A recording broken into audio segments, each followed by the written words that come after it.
Everything sucks. Just kidding. Everything is great. No, really, I haven't thought about my ex. Halo, selamat datang para peserta. Gimana nih kabarnya? Makasih ya udah datang dari awal-awal. Mungkin bisa diajak lagi nih untuk para teman-temannya semua. Bener banget, diajakin dulu yuk teman-temannya supaya makin ramai. Apalagi ini malam minggu loh, kita malam mingguan bareng di sini, keren banget Garis. Asik banget.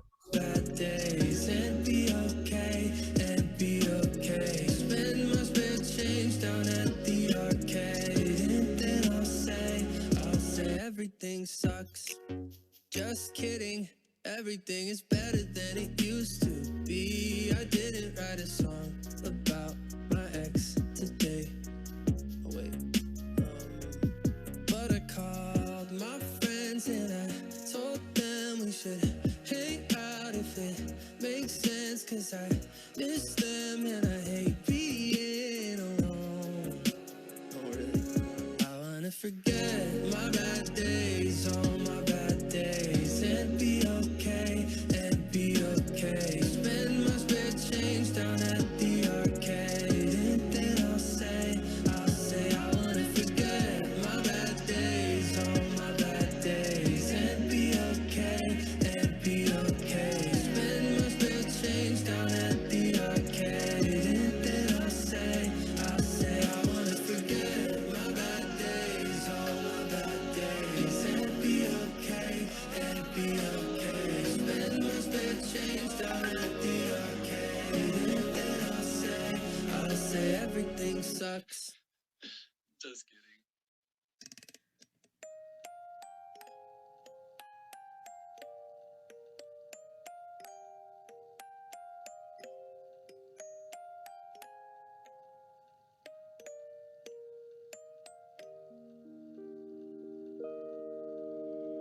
Hey, this is a story I hate, and telling it might make me break, but I'll tell it anyway. This chapter's about how you said there was nobody else, then you got up and went to her house. You guys always left me out. I still have the letter you wrote when you told me that I was the only girl you'd ever want in your life. I guess my friends were right. Each day goes by and each night I cry. Somebody saw you with her last night. You gave me. Selamat malam kepada para peserta baris. Terima kasih udah datang dari awal-awal. Aku ingin mengingetin, bisa ajak-ajakin lagi teman-teman dan kakak-kakaknya supaya acaranya makin meriah nih. Karena acaranya akan dimulai pada waktu 18.30 atau 5 menit lagi. Betul banget teman-teman, 5 menit lagi acaranya bakalan dimulai loh. Tuh cepetan nih, ajakin teman-teman lainnya biar makin ramai, biar makin meriah, biar malamnya kita juga makin meriah walaupun di rumah aja loh, keren banget loh kita. I still have the letter you wrote when you told me that I was the only girl you'd ever want in your life. I guess my friends were right. Each day goes by and each night I cry. Somebody saw you with her last night. You gave me your word, don't worry about her. You might not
boo.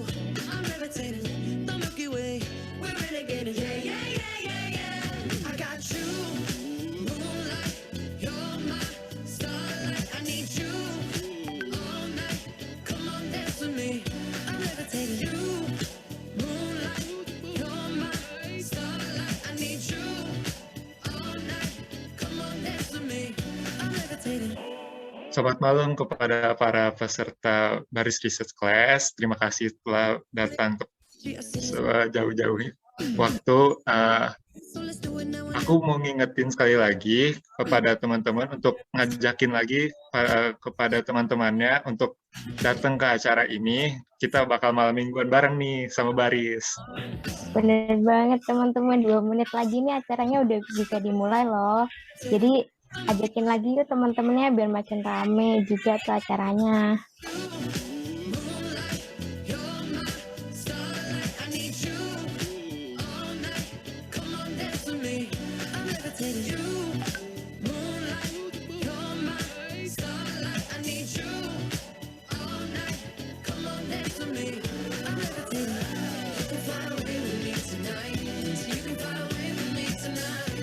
Baby, let me take you for a ride. Yeah, yeah, yeah, yeah, yeah. I'm levitating. You can fly away with me tonight. You can fly away with me tonight. Baby, let me take you for a ride. Yeah, yeah, yeah, yeah, yeah. My love is like a rocket, watch it blast off. And I'm feeling so electric, down to awesome. And even if I wanted to, I can't stop. Yeah, yeah, yeah, yeah. My love is like a rocket, watch it blast off. And I'm feeling so electric, down to awesome. And even if I wanted to, I can't stop. Yeah, yeah, yeah, yeah. You want me, I want you, baby. My sugar boo, I'm levitating. The Milky Way, we're renegading. I got you, moonlight. You're my starlight. I need you all night. Come on, dance with me. I'm levitating. You can fly away with me tonight. You can fly away with me tonight. Baby, let me take you for a ride. Yeah, yeah, yeah, yeah, yeah. I'm levitating. You can fly away with me tonight. You can fly away with me tonight. Baby, let me take you for a ride. Yeah, yeah, yeah, yeah, yeah. I got you, moonlight. You're my starlight. I need you all night. Come on, dance with me. I'm levitating. You, moonlight. You're my starlight. Oke, karena waktu telah menunjukkan pukul 18.30, udah bisa kita mulai nih acaranya. Oke, langsung aja ya teman-teman. Assalamualaikum warahmatullahi wabarakatuh. Halo, selamat malam semuanya. Sebelumnya kami dari panitia memohon maaf kepada teman-teman semua karena ada satu dan lain hal, jadi kita harus memundurkan acara. Tapi tetap seru juga dong ini acaranya. Apalagi ini kita memanfaatkan malam minggu dengan baik, kita produktif di malam minggu, apalagi ini kita mengikuti anjuran pemerintah loh, tetap di rumah aja, keren banget nggak tuh? Ya benar banget nih. Selamat datang kepada para peserta yang baru hadir. Saya selaku panitia dari BRC, sekali lagi mohon maaf sebesar-besarnya atas pemunduran acara yang seharusnya diselenggarakan pagi hari tadi. Semoga tidak menyurutkan semangat-semangat para peserta nih. Bener banget, BTW. Boleh dong, mau tahu kabarnya gimana nih kabarnya teman-teman semuanya? Bisa nih ketik di kolom chat atau kasih reaction di Zoom. Banget, yuk gimana nih kabarnya? Tuh baik dong, kayak Renata, Kak Talita juga baik. Semoga kita semua dalam keadaan yang baik dan juga sehat ya. Oh ya, sebelumnya perkenalkan, nama saya Rara, tapi hari ini saya nggak bakal sendirian nih, karena saya bakal ditemenin sama teman saya. Siapa tuh? Halo, perkenalkan nama saya Alvaris, dan kami berdua dari Departemen Penelitian. Nah, jadi kami selaku MC yang akan memandu jalannya acara pada malam hari ini. Emang acara apa sih, Ra? Masa kamu nggak tahu sih, Riz? Jadi pada malam hari ini kita sedang melaksanakan rangkaian webinar series dari Baris Research Class. Nah, saat ini merupakan rangkaian terakhir dari Baris Research Class. topik utamanya adalah Get to know Qualitative Research and its Implementation in Social Science. Nah, pada volume keempat pada malam hari ini, kita akan membahas tentang penyusunan bab 4 dan bab 5 dari kepenulisan karya tulis ilmiah. Keren banget ya tulis topiknya. Wah, berarti udah masuk ke rangkaian yang terakhir ya. Iya, bener banget. Ini udah rangkaian terakhir, tapi tetap aja nggak kalah seru dong dari rangkaian-rangkaian sebelumnya. Oh ya, sebelum kita lanjut ke acara selanjutnya, ada baiknya kita berdoa terlebih dahulu ya teman-teman, supaya acara ini diberikan kelancaran dan keberkahan. Untuk itu, berdoa menurut kepercayaan dan keyakinan masing-masing, berdoa dipersilahkan.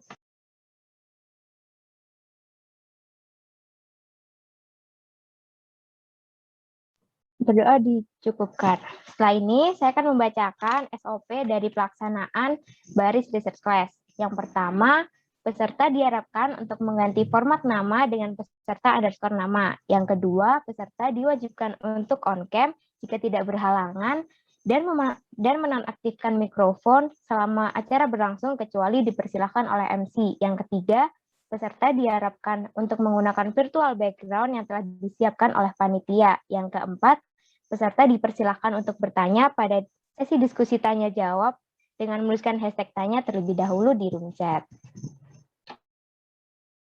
Nah, saya juga ingin mengingatkan nih kepada teman-teman dan kakak-kakak peserta untuk mengisi link presensi kedatangan yang akan dikirimkan melalui kolom chat. Dan jangan lupa untuk screenshot Zoom-nya ya sebagai syarat presensi kedatangan. Yuk, on cam yuk semua. Bener banget. Ayo screenshot dulu ya teman-teman, jangan lupa. Acara selanjutnya kita kayaknya langsung aja ya mendengarkan materi yang akan disampaikan oleh pemateri kita pada malam hari ini. Tapi sebelum kita ke sesi penyampaian materi, alangkah baiknya kita perkenalan dulu Nira sama pemateri kita. Wah, bener banget sih, Riz. Emang kalau boleh tahu siapa sih pemateri kita malam hari ini? Mungkin teman-teman dan kakak-kakak peserta udah pada tahu nih. Langsung aja kali ya. Assalamualaikum Bu Irza. Waalaikumsalam warahmatullahi wabarakatuh. Selamat malam, Haris dan juga Rara. Selamat malam teman-teman semua. Malam Bu, gimana nih Bu kabarnya?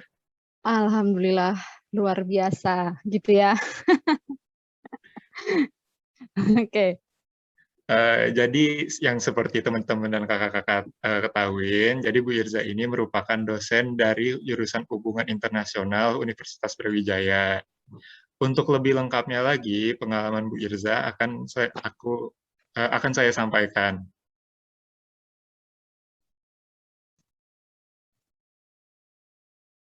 Mungkin bagi panitia bisa di-share screen.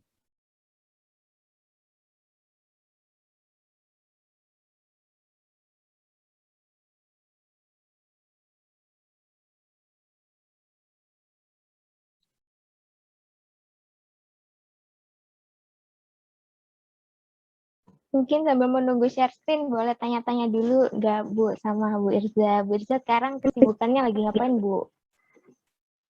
Oke, boleh dong. Oh ini dia. Saya sekarang sibuknya macam-macam.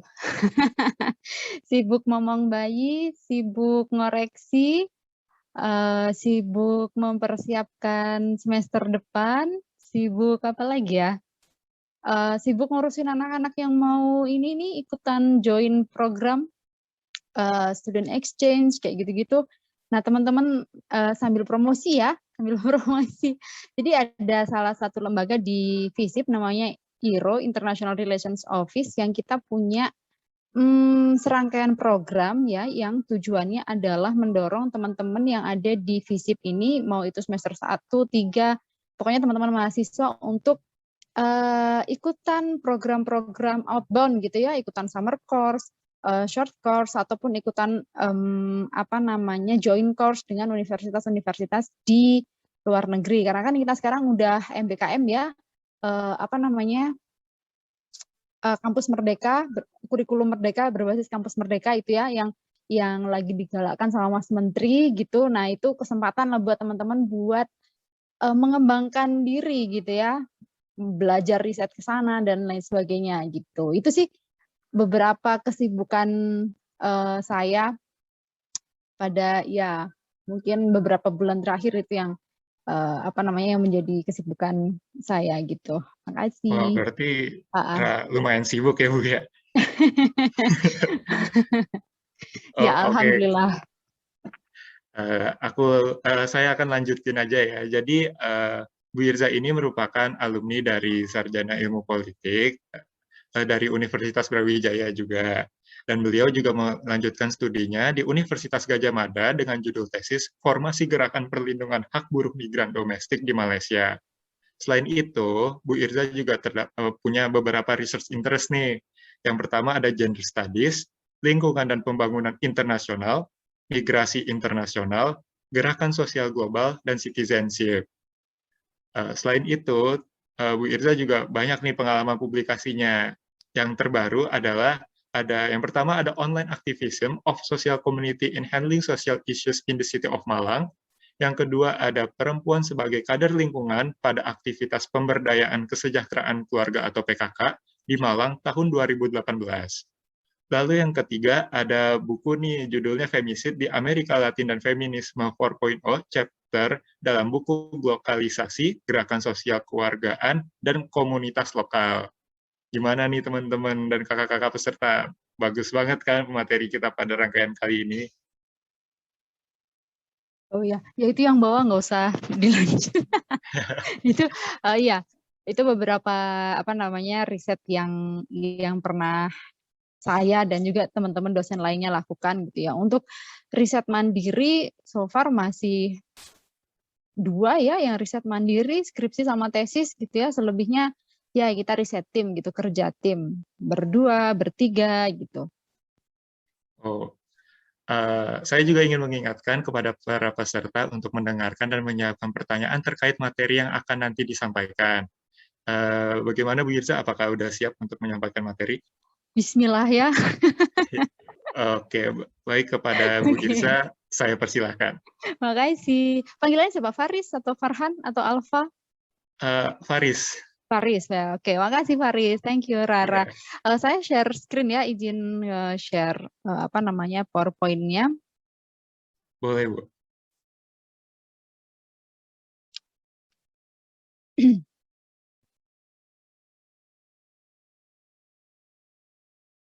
Oke, gini bisa terlihat di layarnya teman-teman? Bisa, Bu. Oke, ya. Selamat sore teman-teman semua. Terima kasih banyak nih, saya jadi agak deg-degan ya, ternyata banyak juga teman-teman baris, ada 40-an ya tadi ya, yang ikutan kegiatan ini dan keseluruhan itu adalah anggota dari baris gitu ya. Benar, Faris, seperti itu. Mayoritas sih dari baris, Bu, tapi ada juga yang enggak. Oke, ya. Jadi ada juga yang peserta dari luar baris tapi interest dengan riset gitu ya. Iya, Bu. Oke. Ya, nama saya Irza Hurunin, biasa dipanggil Irza. Teman-teman santai aja. Biasanya memang kalau di kampus kadang saya sering dipanggil Bu gitu ya, tapi juga banyak juga yang manggil Kak atau yang manggil Mbak gitu biar awet muda gitu ya. Jadi teman-teman ya kita saling belajar. Jadi kita itu sebenarnya kan usia kalian dengan usia saya itu cuma beda dikit lah ya. Ya berapa 1-2 tahun gitu ya. Jadi masih cocok lah dipanggil Mbak-mbak gitu. Oke, kemudian yang kedua kemarin saya diminta oleh Syafira gitu ya, nggak tahu pertimbangannya apa, tapi semoga saya memenuhi ekspektasi kalian. Katanya untuk ngebahas tentang bab 4 dan bab 5, artinya itu tentang pengolahan data dan juga tentang bagaimana sih menyajikan data gitu.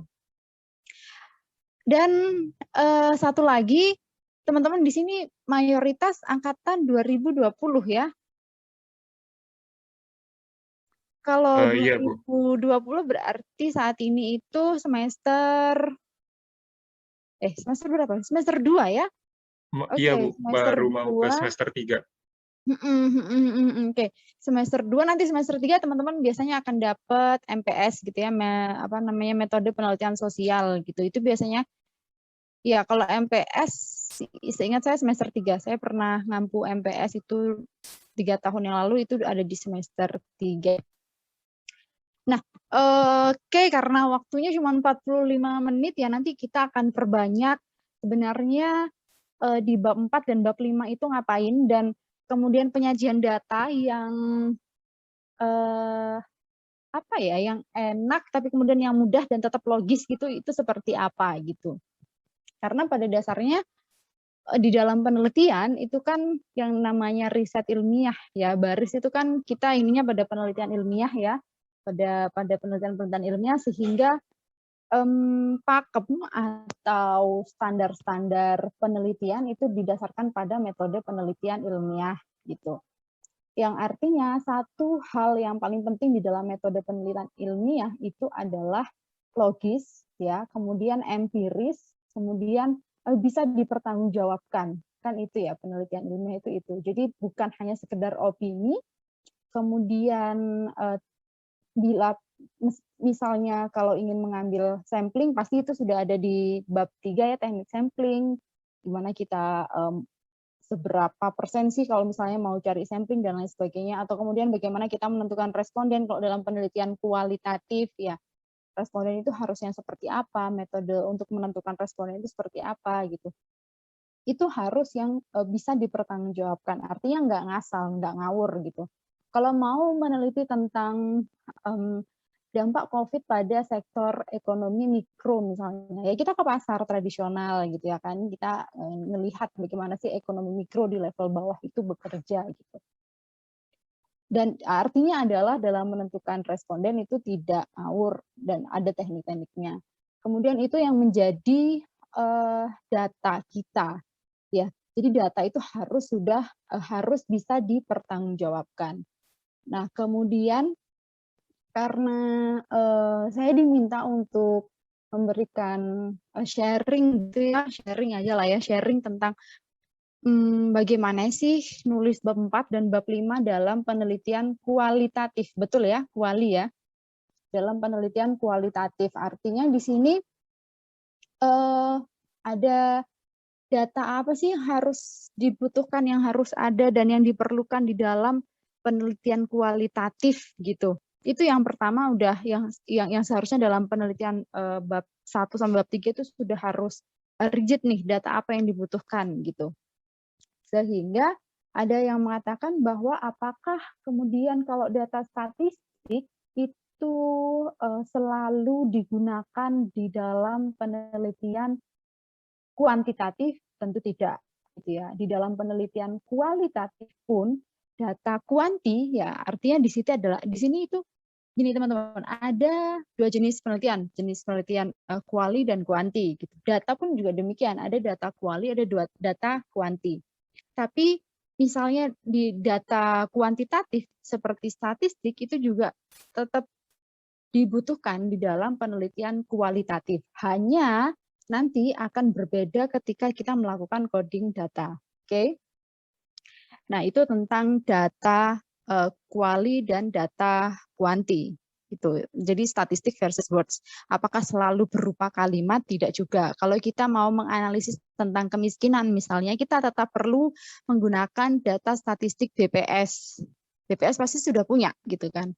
Tapi karena yang ingin kita lihat adalah versi kualitatifnya, maka diperlukan FGD misalnya dengan Bapeda misalnya gitu, atau dengan kelompok masyarakat yang masuk dalam kategori miskin gitu. Misalnya kayak gitu kalau kita ingin mengkaji kemiskinan gitu.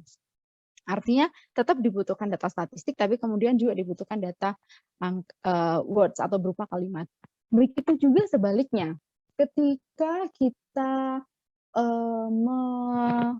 melakukan penelitian kuantitatif, apakah kemudian itu menutup kemungkinan tidak ada data yang berupa kalimat?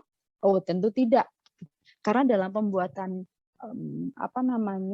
kuesioner itu pasti juga menggunakan kalimat-kalimat, tapi itu yang akan masuk dalam coding gitu ya. Tapi di bahasan yang lain kalau kita bicara kuantitatif. Artinya baik itu statistik maupun words itu keduanya bisa dipakai di data penelitian kuali maupun di penelitian kuanti. Nah, yang membedakan apa gitu ya? Yang membedakan apa? Yang membedakan tentu ini ada beberapa persamaan dan perbedaan antara penelitian kualitatif dan penelitian kuantitatif gitu. Persamaannya yang pertama, dari penelitian kualitatif dan maupun penelitian kuantitatif itu sama-sama menyimpulkan dari data yang empiris ke ide yang abstrak. Ini kita udah ada kata-kata abstrak, semoga teman-teman nggak kemudian langsung abstrak gitu ya. Jangan terlalu dipikir yang berat-berat. Artinya data empiris itu data nyata. Ide abstrak itu adalah general. Ya di sini bisa di ini ya, data empiris itu adalah data yang nyata.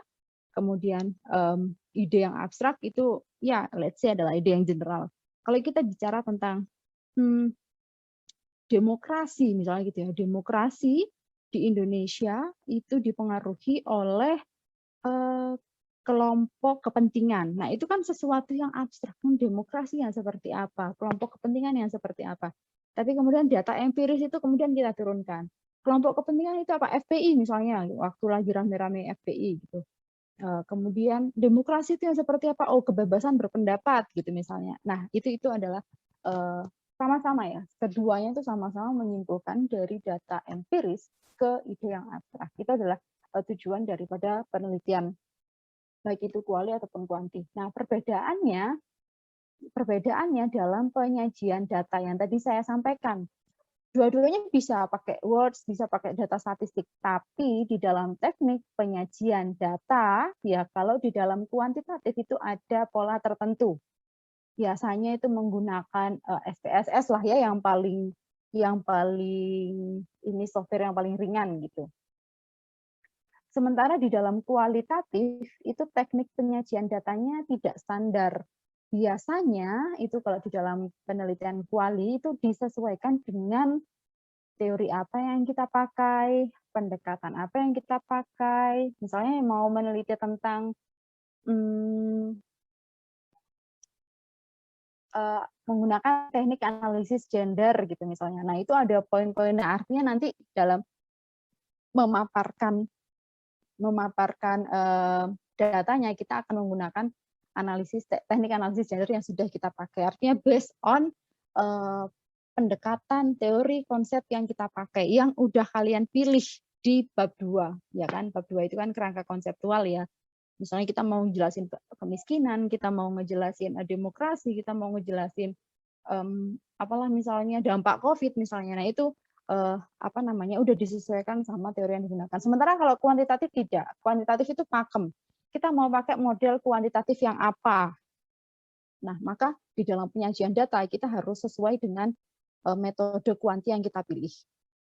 Kemudian persamaan yang kedua itu keduanya menggunakan proses publik dan deskripsi secara mendetail. Jadi misalnya teman-teman ditanyakan penelitian saya deskriptif yang seperti apa gitu ya. Baik itu kuali maupun kuanti sama-sama mendeskripsikan. Iya enggak? Kita bicara misalnya pengaruh pupuk terhadap pengaruh sinar matahari terhadap pertumbuhan kecambah gitu ya, yang masih melekat di otak saya, pengaruh sinar matahari terhadap pertumbuhan kecambah gitu misalnya. Itu kan juga deskriptif, tapi kemudian diukur gitu. Nah, sementara di dalam kualitatif juga demikian. Mau menjelaskan apa, itu juga menggunakan deskripsi secara mendetail, itu persamaannya. Perbedaannya apa? Nah, menganalisis setelah semua, kalau di dalam penelitian kuantitatif, ingat ya, kalau di dalam penelitian kuantitatif itu harus selesai mengumpulkan data terlebih dahulu, baru bisa dianalisis. Ya kan, kalau misalnya kalian mau sebar angket, kalian mau sebar kuesioner, itu harus ngumpul dulu, samplingnya berapa? 50, 100, 1000, 5000. Itu harus terkumpul dulu, baru bisa dimasukkan ke dalam software tertentu yang mau kita inginkan. Mau pakai big data, mau pakai SPSS yang sederhana, itu data harus terkumpul semua. Berbeda dengan kualitatif, teman-teman. Jadi di kualitatif itu ketika teman-teman udah selesai nih nulis proposal 1-3, tentunya kan teman-teman nyari data ya. Kalau di dalam kualitatif itu kan metodenya banyak ya. kita bisa FGD, kita bisa in-depth interview, atau kalau mau etnografi artinya kita harus tinggal di tempat tertentu, di wilayah tertentu selama dalam kurun waktu tertentu gitu. Nah, di dalam penelitian kualitatif, serunya penelitian kualitatif itu kita sudah bisa memulai untuk merancang analisis data ketika masih dalam proses penggalian data. Misalnya saya ingin melihat gimana sih respon dari masyarakat Bromo Tengger Semeru menghadapi COVID misalnya gitu. Nah, tapi saya baru meneliti informan itu kepala suku dan kepala desa dan Pak RT, baru 3 nih, gitu ya. Tapi dari 3 informan tersebut, saya udah bisa mendapatkan gambaran, ya let's say 80% tentang respon masyarakat Bromo Tengger Semeru gitu ya, masyarakat katakanlah masyarakat adat Tengger gitu dalam menghadapi merespon bencana COVID-19. Padahal target saya itu 20 narasumber gitu, 20 informan. Tapi dari 3 orang saya udah punya gambaran. Nah, itu udah bisa memulai untuk melakukan analisis data. Kenapa? Logikanya 3 orang tersebut ya, kepala suku, kepala desa, Pak RT ya, itu adalah stakeholder yang memiliki pengaruh yang cukup kuat dalam pengambilan keputusan. Artinya mereka sudah melihat situasi di situ gitu. Tinggal kemudian saya akan cross check ke warga yang perempuan, ke anak-anak, ke bapak-bapak, ke remaja untuk cross check sebenarnya responnya seperti apa. Artinya itu prosesnya sudah bisa kita mulai ketika masih dalam proses tahapan pencarian data. Beda dengan kuanti. Kalau kuanti harus selesai semua, data harus terkumpul semua, baru kemudian kita masukin software. Nah, kemudian yang kedua, ketiga ya, baik itu kuali ataupun kuanti, itu adalah penelitian yang membuat perbandingan. Membuat perbandingan ini artinya adalah ya kita mau mendeskripsikan sesuatu ya, seperti yang saya contohkan tadi. Kemudian perbedaannya, kalau kuantitatif itu menguji teori, ya kalau kuantitatif itu menguji teori atau hipotesis yang sudah ditetapkan di awal, makanya biasanya itu kalau kuantitatif pasti ada H1, H0 gitu ya, hipotesis awal, hipotesis 1, hipotesis 0 gitu. Tapi kalau kualitatif itu tidak. Ya, kalau kualitatif itu yang dilakukan adalah mengkonseptualisasikan sebuah fenomena ya dengan bantuan konsep atau teori tertentu. Atau yang biasanya lebih advance itu membangun teori baru. Jadi misalnya yang saya tadi contohkan, misalnya saya ingin melihat gimana sih respon masyarakat adat Tengger dalam menghadapi COVID-19 gitu. Kemudian saya menggunakan konsep apa? Saya menggunakan konsep respon terhadap bencana, misalnya kayak gitu. Nah, maka saya mengkonseptualisasikan dulu, oh fenomena ini adalah fenomena bencana. Kemudian saya perlu mengkonseptualisasikan bencana ini seperti apa. Respon itu biasanya apakah dia yang tanggap ataukah kemudian dia yang kelimpungan ya artinya tidak tanggap dan lain sebagainya. Nah, itu harus sudah saya konseptualisasikan di awal. Beda dengan kuanti yang kita adalah uji teori. Misalnya teori mengatakan bahwa jika sinar mataharinya itu banyak, maka kecambah akan tumbuh dengan cepat tinggi gitu. Misalnya kayak gitu. Nah, maka hipotesis 1, hipotesis 0 adalah ini, hipotesis 1 adalah ini dengan uji teori tersebut. Kalau kualitatif enggak. Biasanya ya paradigma di dalam penelitian kualitatif itu adalah induktif. Induktif itu menyimpulkan di akhir. Tapi tidak selalu semuanya induktif ya, bisa juga deduktif. Biasanya kecenderungannya demikian. Demikian juga dengan kuanti. Kecenderungan penelitian kuanti itu paradigmanya adalah deduktif. Deduktif itu jadi kesimpulannya udah ada dulu. Hipotesisnya udah ada dulu. Baru kemudian kita mencari tahu apakah itu benar atau enggak. Kemudian yang keempat itu keduanya menghindari error. Oke, dan perbedaannya kalau kuanti itu menggunakan data yang presisi dan ringkas. Saya tadi kasih contoh biasanya pasti akan kalau misalnya mau menghimpun data tentang bagaimana sih persepsimu tentang kepemimpinan Jokowi tapi menggunakan kuanti gitu ya. Ya udah kita sebar angket. Berapa? 5.000 orang misalnya gitu ya respondennya. Jadi harus 5.000 orang harus ini apa namanya terkumpul dulu datanya secara presisi dan ringkas.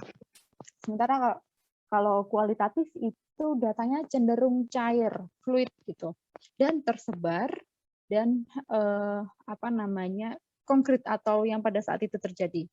Maka metode penggalian data dalam kualitatif itu kecenderungannya biasanya FGD, in-depth interview itu biasanya metode-metode yang digunakan dalam penelitian kualitatif. Oke, dari sini ada pertanyaan teman-teman? Belum ya? Oke, apa namanya? Nanti kalau ada dicatat aja yang bingung sebelah mana gitu ya, daripada lupa. Nah, kemudian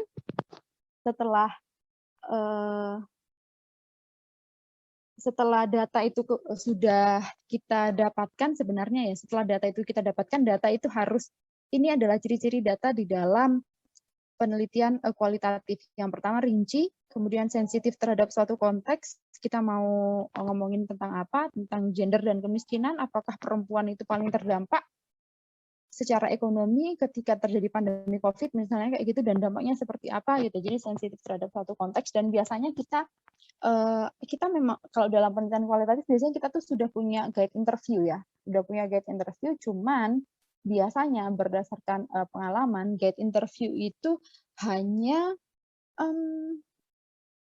ya 60-70% lah. 30% yang lain pasti ada informasi-informasi tambahan yang diberikan oleh informan kita. Kemudian mampu menjelaskan proses yang kompleks, tidak harus sebab akibat, dan tujuannya untuk menjelaskan detail. Nah, itu adalah ciri-ciri data kualitatif, gitu ya, rinci, sensitif, dan seterusnya.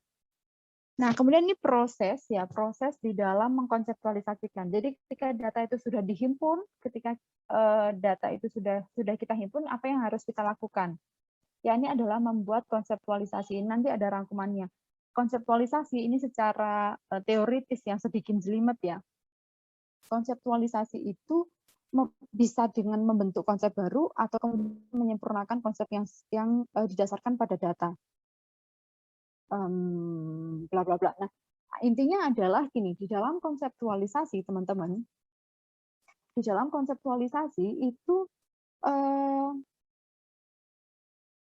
gini, misalnya saya ingin mengetahui tentang respon masyarakat adat Tengger gitu ya. Respon masyarakat adat Tengger. Artinya di sini ada konsep respon terhadap bencana. Ada konsep respon masyarakat, ada konsep bencana. Itu yang harus saya bedah.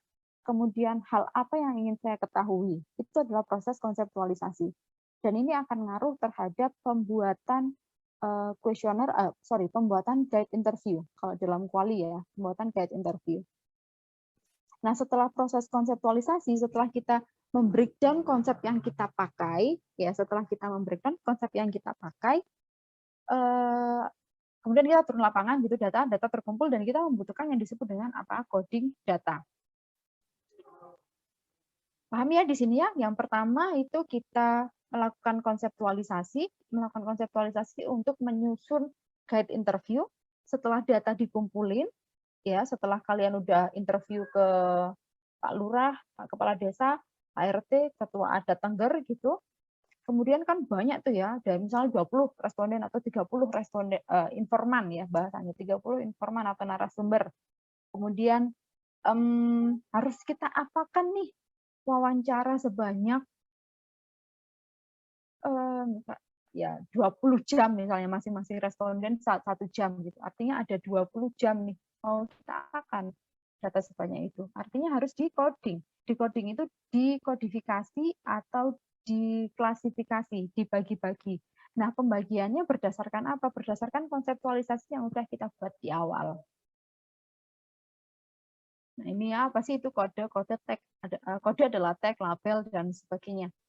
Dia bisa berupa potongan kalimat, frase, paragraf yang saling terhubung. Gitu. Ketika kita wawancara, gitu ya, itu adalah coding. Nah, ini ketika kita melakukan coding itu biasanya saya akan meminta atau biasanya saya melakukan sendiri atau meminta ke teman-teman asisten penelitian untuk membuat apa namanya hasil wawancara. Jadi ditulis, diketik, sehingga saya akan lebih paham. Oh ya, ini adalah bagian yang ini adalah bagian yang itu. Itu adalah kodifikasi. Nah, ini bedanya kodifikasi di dalam penelitian kuanti dan kodifikasi di dalam penelitian kuali. Kalau di dalam penelitian kuanti itu harus rigid, ya. Misalnya, apakah Anda senang dengan kepemimpinan Jokowi? Kalau nilainya 5 senang banget, ya puas banget, nilainya 4 cukup puas, nilainya 3 cukup puas, nilainya 2 kurang puas, nilainya 1 tidak puas, misalnya gitu. Nah, kodifikasi di dalam kuantitatif itu tinggal masukin. Oh, jawabannya 5, 4, 5, 4, atau 3, 2, 3, 2, atau 1, 1, 1, kemudian kita masukkan. Nah, di dalam kuali enggak. Di dalam kuali itu kita mengorganisasikan data mentah ke dalam kategori konseptual ya, yang tadi sudah saya jelasin.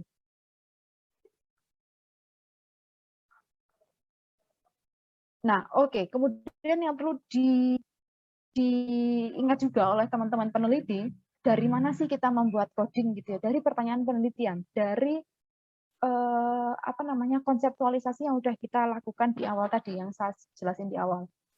Sehingga yang perlu diingat juga oleh teman-teman, kalau di dalam penelitian kuantitatif, instrumen penelitian itu adalah angket. Paham ya? Angket, kuesioner, pertanyaan survei itu menjadi instrumen penelitian. Jadi instrumen penelitiannya itu diam. Karena yang bicara itu angket. Ya, pertanyaan apa namanya responden itu mengisi pilihan-pilihan yang ada di angket. Itu adalah penelitian kuantitatif. Jadi instrumennya angket. Tapi kalau penelitian kualitatif, ya kita sebagai peneliti itu juga instrumen. Artinya adalah dibutuhkan daya pikir kritis dan logis gitu. Misalnya tadi ya saya kasih contoh ketika kita, misalnya ketika saya lagi wawancara sama ketua adat Tengger gitu tentang respon masyarakat Tengger sebenarnya seperti apa sih? Kemudian di dalam proses in-depth interview ya, interview secara mendalam, wawancara secara mendalam dengan tokoh adat tadi, saya menemukan, oh ternyata, misalnya nih ya, ternyata menurut paparan kepala adat misalnya, ternyata pemerintah nggak ngasih apa-apa tuh, pemerintah nggak ada ngasih bantuan apapun, oke, ini satu insight baru. Maka saya bisa mengejar itu juga, gitu. Paham nggak? Meskipun tadinya itu di luar guide interview saya, gitu. Atau kemudian ketika saya lagi wawancara sama salah satu masyarakat adat Tengger yang perempuan, misalnya kayak gitu.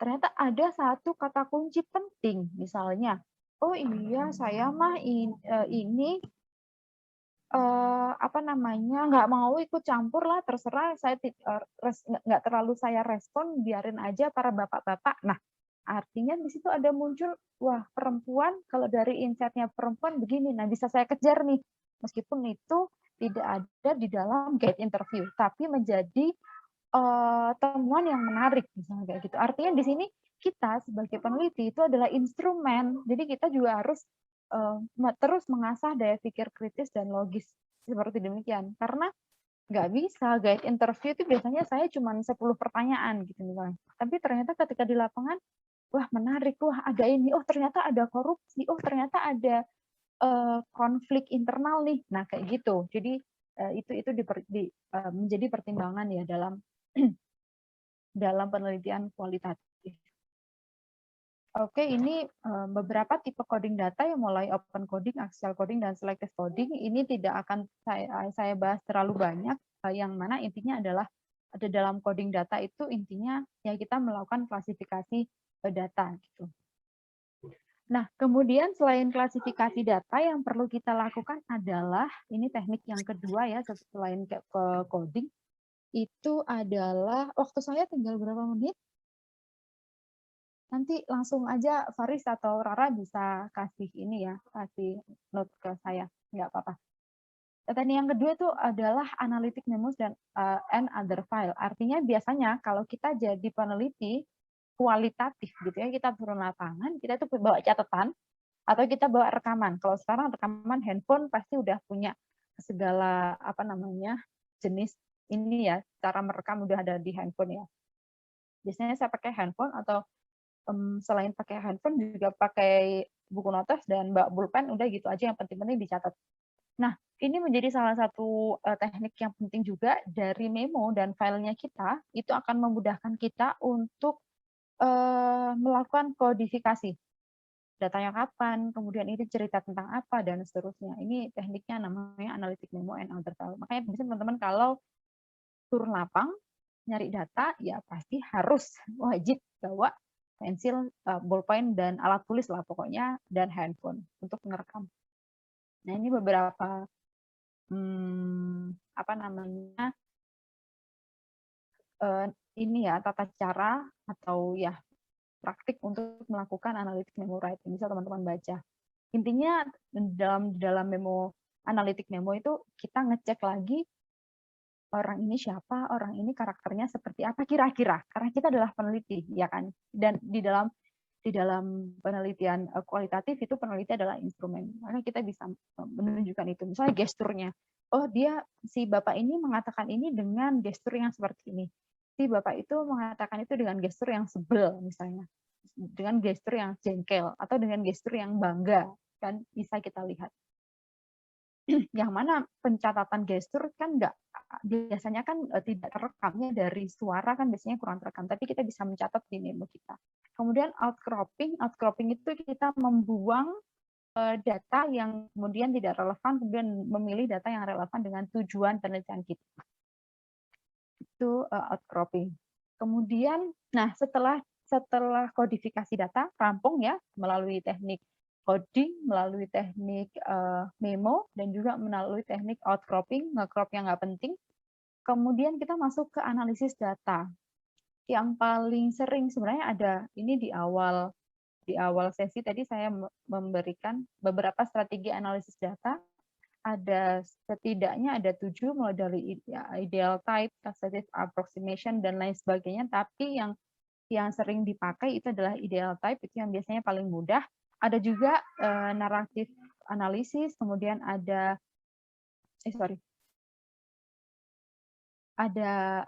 negative case method dan macam-macam. Cuman biasanya yang biasa kita pakai itu ideal type.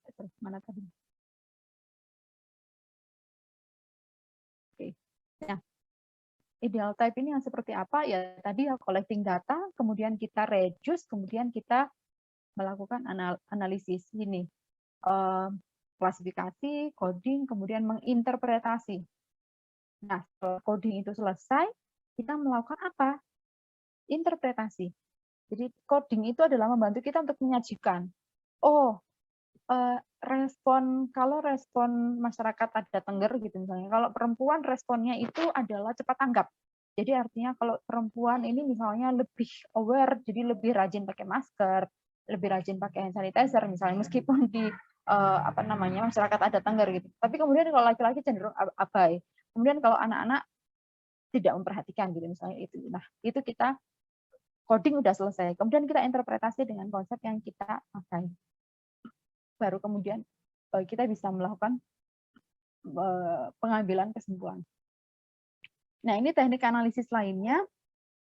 Itu biasanya teknik analisis lainnya ini yang pertama bisa kita lakukan itu adalah membuat preposisi awal. Ini preposisi awal itu hampir sama dengan teknik konseptualisasi. Artinya adalah kita pakai konsep apa, kita pakai teori apa, kemudian kita membuat satu genealogi yang logis antara dua variabel atau lebih, atau mungkin cukup variabel gitu.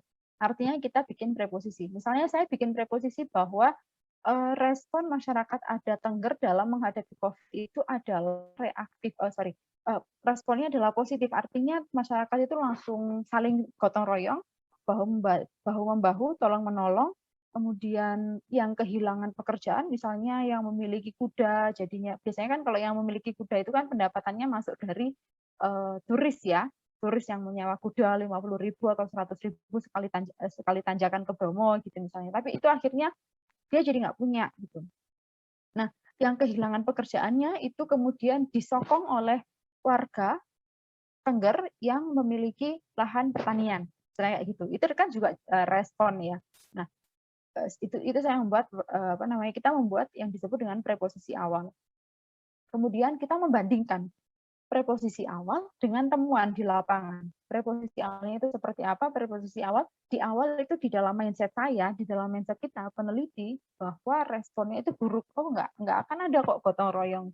Ternyata ketika datang ke sana, oh ada gotong royong. Artinya itu menjadi sebuah kohesi sosial, kekuatan modal sosial gitu ya dan seterusnya.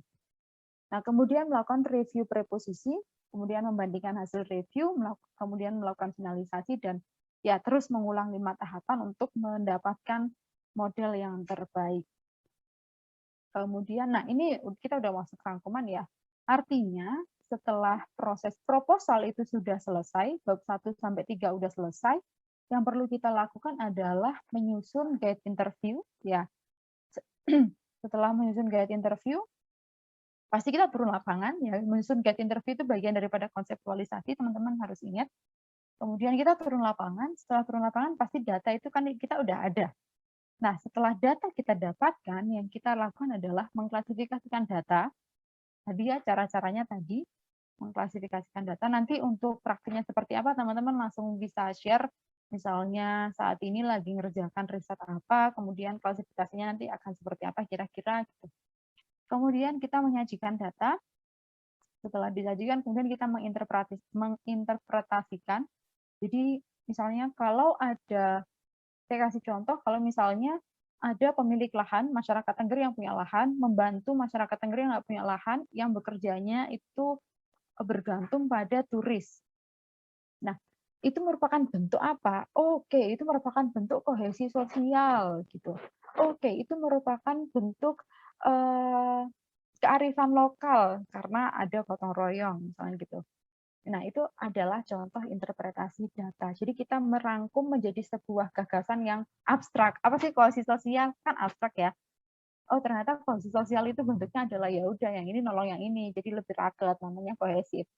Nah, baru kemudian penarikan kesimpulan. Gitu sih teman-teman pemaparan dari saya tentang bab 4 dan bab 5. Dan kemudian kalau untuk isinya harus seperti apa sih Bu? Kak di bab 4 ini apakah harus seperti ini atau bab 5 harus seperti ini? Enggak. Itu tergantung kalau di dalam penelitian kualitatif ya, itu tergantung kebutuhan kita sebagai peneliti. Biasanya apakah kemudian di bab 4 harus ini ya, biasanya kan bab 4 itu isinya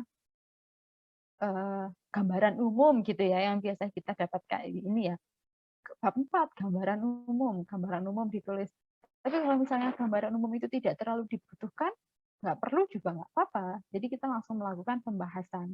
Pembahasan, teman-teman ya, pembahasan di dalam bab 4, ataupun itu ditaruh di bab 5, artinya di dalam bab pembahasan itu isinya adalah sajian data plus interpretasi. Itu adalah isi dari bab pembahasan. Terserah mau bab pembahasan ditaruh di bab 4 ataupun di bab 5. Isinya adalah sajian data dan interpretasi. Baru kemudian kesimpulan. Itu. Nah, isinya apa nih kalau di dalam pembahasan? Ya, interpretasi ya balik lagi yang mau kita riset apa gitu, sehingga itu juga harus disesuaikan dengan tujuan penelitian kita. Itu untuk bab 4 dan bab 5. Kemudian penarikan kesimpulan, ya saya rasa penarikan kesimpulan pasti nggak akan jauh ya. Paling gampang, apa sih penarikan kesimpulan? Pasti itu isinya salah satunya harus memuat jawaban dari rumusan masalah yang kita ajukan sebagai peneliti. Tuh. Jadi kalau misalnya pertanyaannya bagaimana respon masyarakat adat Tengger, kesimpulan saya, respon masyarakat adat Tengger adalah saling bergotong royong untuk tetap meminimalisir dampak ekonomi akibat COVID-19 gitu. Karena kan turis menurun gitu ya, pendapatan menurun, sementara tidak semua masyarakat Tengger itu punya lahan gitu. Nah, itu contoh dari penarikan kesimpulan. Gitu, teman-teman, semoga sedikit mencerahkan dan semoga tidak membosankan. Silakan teman-teman diskusi ya, kita berdiskusi apa sih yang sedang dikerjakan oleh teman-teman, dan mungkin saya bisa bantu langsung, kan lebih enak ya, langsung Bu, Kak, saya lagi punya ini proposal ini, saya mau ngeriset ini, misalnya gitu. Silakan, kita santai aja gitu ya, gitu. Thank you. Dan saya kembalikan ke MC ya, semoga tidak terlalu jelimet saya ngejelasinnya. Makasih Faris dan Rara. Terima kasih Bu Irza atas penyampaian materinya. Sangat insightful sekali ya teman-teman.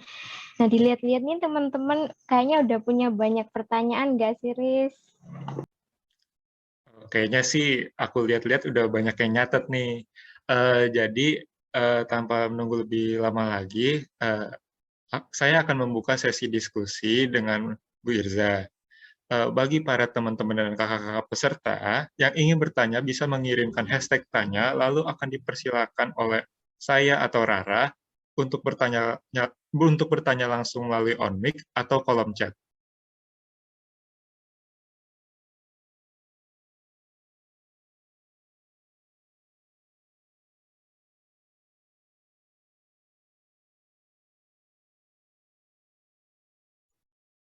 Mungkin sambil nungguin teman-teman nyiapin pertanyaan, aku boleh nanya dulu nggak, Bu? Boleh dong, silakan. Jadi gini, Bu, misalnya kan kalau kan kita udah ngerjain bab 3 nih, kajian teori gitu kan. Udah dapet nih teori dan kawan-kawannya, berarti udah masuk kan ke bab 4 untuk nyari data dan kawan-kawannya. Ternyata pas udah didapat nih datanya, ternyata nggak ada nyambung-nyambungnya sama bab 3 yang sebelumnya udah dikerjain. Itu bagaimana langkah-langkahnya biasanya, Bu?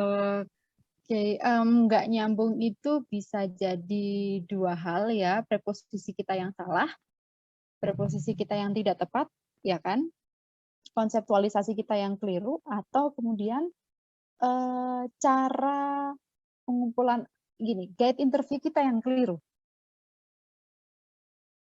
Jadi guide interview kita itu tidak mengarah pada menjawab perumusan masalah kita. Misalnya tadi yang saya kasih contoh, misalnya saya ingin melihat bagaimana sih respon masyarakat adat Tengger gitu. Ternyata di dalam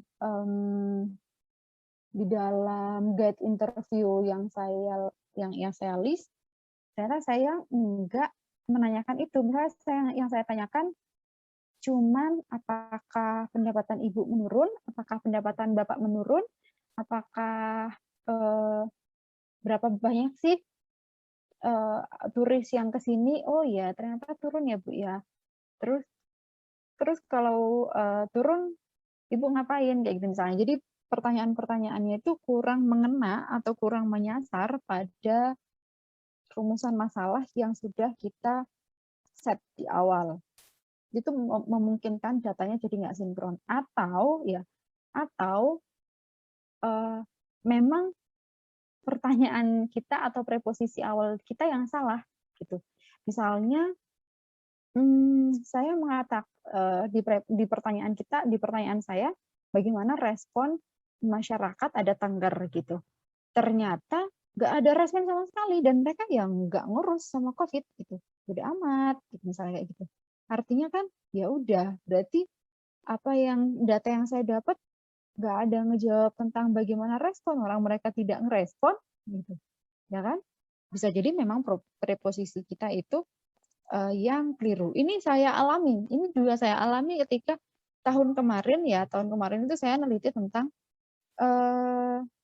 energi terbarukan. Ini juga agak ini ya, saya neliti tentang energi terbarukan dan pengurangan angka kemiskinan di Kabupaten Tulungagung. preposisi saya di awal saya ngebayanginnya itu adalah energi terbarukan yang ada di sana itu pakai biogas. Bayangan saya itu biogasnya itu udah yang besar, kemudian yang bisa menjangkau setidaknya 1 RW lah ya, biogas itu paling enggak listrik yang ada di sana itu udah pakai biogas, itu di bayangan saya. Karena ketika membuat ini ya pentingnya pra-riset ya, karena ketika membuat proposal riset itu saya tidak datang langsung ke sana. Jadi saya hanya based on berita, based on berita yang ada di internet, sumbernya sumber sekunder. Udahlah, digebuk aja. Dan ternyata proposalnya lolos, dan ternyata ketika nyari data kelimpungan, ternyata yang ada di sana biogasnya itu kecil-kecil, cuman bisa buat masak, nggak bisa dipakai untuk pembangkit listrik. Hancur deh, pusing terusan ya kan? Karena apa? Karena preposisi awalnya udah beda gitu.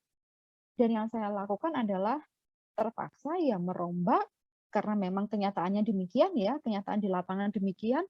Sebagai peneliti kan kita harus jujur ya, kita harus jujur dan accountable ya, bisa mempertanggungjawabkan. Maka kalau kondisi yang existing, kondisi yang ada di Kabupaten Tulungagung itu seperti itu, artinya mau nggak mau saya harus mengubah preposisi saya. Jadi preposisi saya yang kemudian saya sesuaikan dengan kenyataan bahwa energi alternatifnya memang nggak besar. Dan saya mendapatkan temuan lain yang baru bahwa Indonesia ini masih belum serius, bahkan yang menjadi pilot project-nya Indonesia, Tulungagung itu menjadi pilot project-nya pemerintah Indonesia ya untuk biogas. Itu masih kecil levelnya gitu. Bagaimana kita mau bikin energi alternatif pakai biogas kalau itu salah satu ya. Artinya ada temuan baru yang kemudian disesuaikan dengan realita yang kita dapatkan di lapangan. Gitu ya, semoga nggak bingung ya. Ini nanti tapi enggak lah. Saya yakin teman-teman semester 2 udah pada advance lah ya, apalagi kita udah teman-teman udah generasi Google, dikit-dikit bisa Google, artinya pengetahuan gratis dan informasi itu bisa dengan banyak dan cepat dan mudah kita dapatkan. Ini ada peserta kucing ini, peserta kucing ini. Atau namanya kucing. Siapa sih? Ini ada loh namanya peserta _kucing. Mungkin kucingnya juga pengen tahu materinya, Bu. Jadi gini, Bu, yang aku tangkap berarti itu harus ada 2 hal ya, antara bab 3-nya yang dirombak atau bab 4 dalam mengambil datanya yang harus dirombak. Seperti itu, Bu. Betul. Kalau yang kondisi saya tadi memang guide interviewnya yang udah nggak bisa diubah lagi karena memang kondisinya seperti itu. Jadi yang harus saya lakukan adalah saya mengubah preposisi saya. Artinya ya udah dikatakan aja bahwa preposisinya salah dan datanya seperti ini. Ya udah dijelaskan apa adanya, datanya seperti ini dan temuannya seperti ini. Maka kemudian kesimpulan saya adalah seperti ini. Ini untuk yang case yang kemarin itu saya juga agak kaget. Wah ternyata energi terbarukannya nggak seperti yang saya bayangkan. Dan itu akan sering juga terjadi, apalagi kalau penelitian kualitatif gitu ya, penelitian kualitatif yang mana cenderung lebih fluid ya, data lebih cair, kemudian peneliti juga sebagai instrumen. Memang kalau dari perdebatan, kalau yang sangat saklek dengan kuanti kan kayak ada juga yang alergi sama kuali, mana nggak objektif gini, tapi itu lampau sih. Saya rasa kalau sekarang udah mindsetnya adalah lebih terbuka dengan penelitian kualitatif. Gitu. Wah ini teman-teman nggak ada yang tanya. Kayaknya memang penjelasan saya yang terlalu bulat. Semoga enggak ya. Semoga bisa dipahami oleh teman-teman even yang masih semester awal ya. Sambil nunggu teman-teman, saya juga mau nanya nih, Bu. Boleh, Rara. Berarti tadi dari pertanyaan Faris itu bisa disimpulkan kalau perubahan preposisi di penelitian itu hal yang wajar terjadi gitu ya, Bu.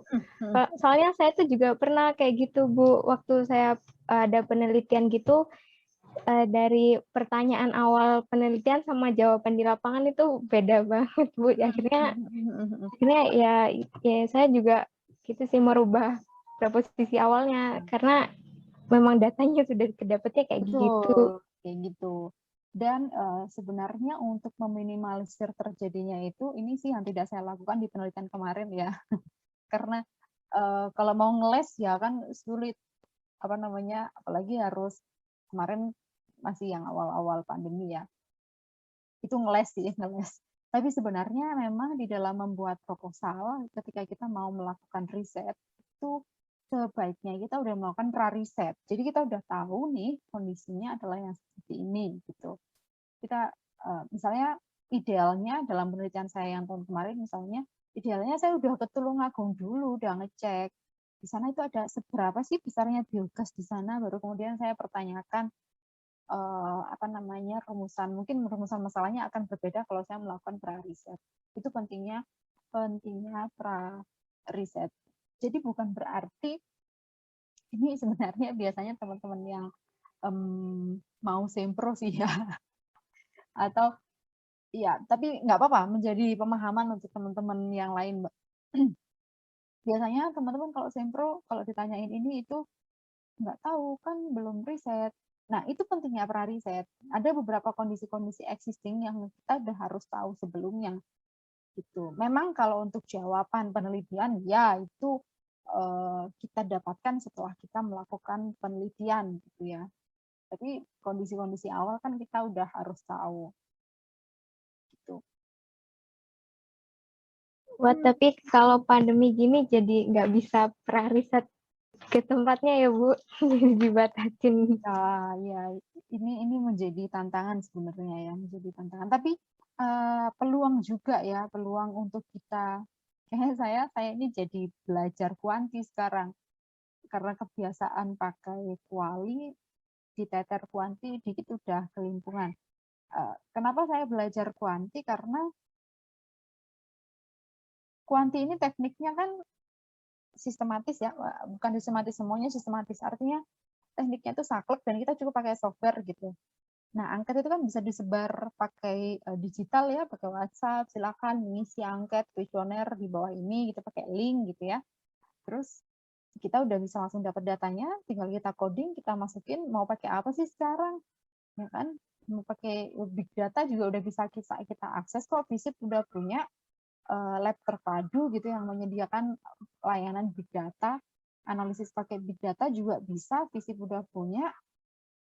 NVivo ini adalah salah satu software yang dipakai untuk penelitian kuali sebenarnya. Jadi kualitatif yang kita pakai software itu bisa pakai NVivo. Jadi codingnya itu sistematis, codingnya itu hampir kayak codingnya kuantitatif, tapi kemudian interpretasinya dan teknik analisisnya masih tetap menggunakan paradigma kuali. Itu ada namanya NVivo. Mungkin teman-teman baris sudah pada tahu ya kalau yang senior ini NVivo. Tuh. Baik Ibu, menjawab banget. Ada pertanyaan nih dari Mbak Michelle Gloria Effendi. Mungkin kepada Mbak Michelle bisa on mic. Oke, terima kasih MC atas kesempatannya. Sebelumnya terima kasih Bu Irza atas pemaparan materinya. Nah, ini saya izin bertanya, tapi saya ini kan semester muda, masih semester 2. Jadi kayak ini materi yang benar-benar baru gitu. Nah, tadi kan Ibu sempat menyinggung tentang teknik analisis data. Lalu saya tuh penasaran dan nyoba cari di internet gitu kan, Bu. Ternyata teknik analisis data tuh kan ada beberapa macam. Nah, itu gimana sih Bu cara memilih teknik analisis data yang benar atau yang mendekati tepat gitu, Bu? Semuanya Terima tepat. kasih. Oh, Oke, thank you Michelle. Tapi semuanya tepat. Michelle jurusan apa kalau boleh tahu? psikologi. Oke, ya psikologi. Psikologi malah lebih rigid ya teknik analisis data, dan biasanya kalau teman-teman psikologi ini pada alergi sama kualitatif ya. Karena biasanya kecenderungan kalau psikologi udahlah kuantitatif aja ya, karena generalisasinya lebih mudah bagi teman-teman psikologi. untuk ngelihat case-case tertentu ya. Beda dengan sosiologi. Kalau sosiologi biasanya lebih suka pakai kualitatif karena case-nya study case. Nah, pertanyaannya misal teknik analisis kan banyak, ya teknik analisis banyak, mau yang dibikin sama siapa, mau yang dibikin sama Yin, mau yang dibikin sama Miles and Huberman, macam-macam teknik analisisnya.